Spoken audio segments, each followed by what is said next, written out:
You can't see this, but there are like dogs everywhere underneath me fighting and arguing, which I guess makes sense considering we're talking about Paws of Fury, which is about a samurai dog.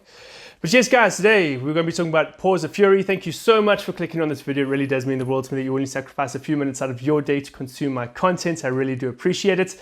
Today we're going to be talking about Paws of Fury, which was a movie that actually blew me away. I thought it was great.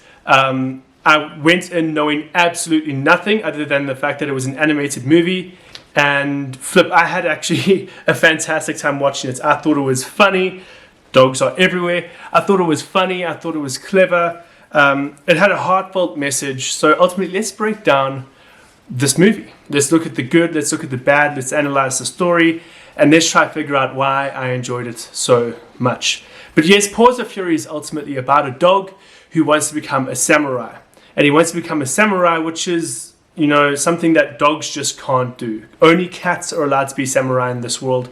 And so we definitely get a fish out of water story about this dog named Hank trying to ultimately fulfill his dream and following his mentor.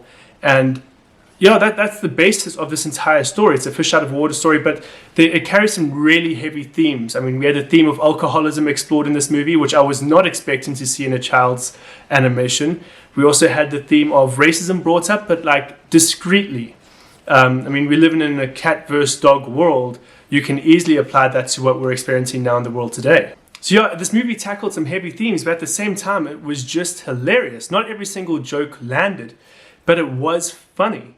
I mean, the jokes felt intelligent, but that's not to say that there weren't some really silly, stupid, you know, typical jokes for children's animations. I mean, there was an entire scene dedicated to the villains, you know, farting, and then their farts catching light, and then the ultimate villain of the movie is just like, smells like victory. So you definitely got a lot of like, you know, toilet level humor, but a lot of their jokes were really, you know, intelligence actually, I thought, and they definitely leaned into the pop culture elements of everything as well. You had some massive names in this movie: Samuel L. Jackson, Mel Brooks, Michael Cera, George Takei, and they really just built up off of one another. The chemistry amongst the characters was phenomenal.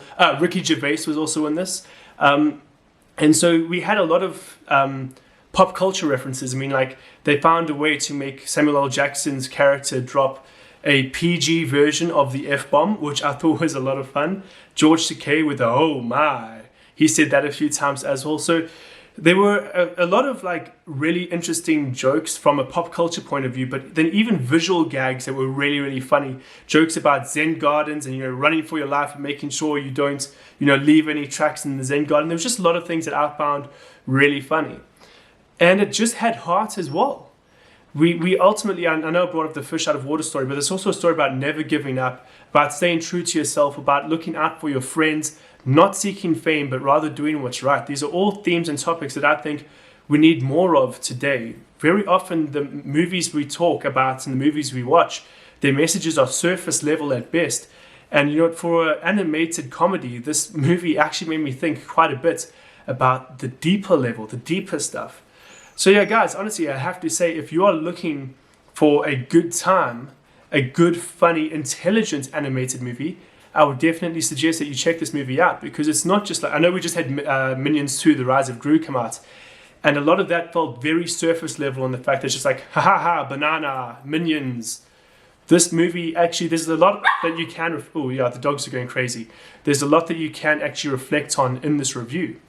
So guys, I really do suggest you check it out. I had a lot of fun. I was expecting this to just be a typical, you know, toilet level humor animated movie, but I was pleasantly surprised at the depth of the characters, the depth of the story, and just the ability to enjoy it.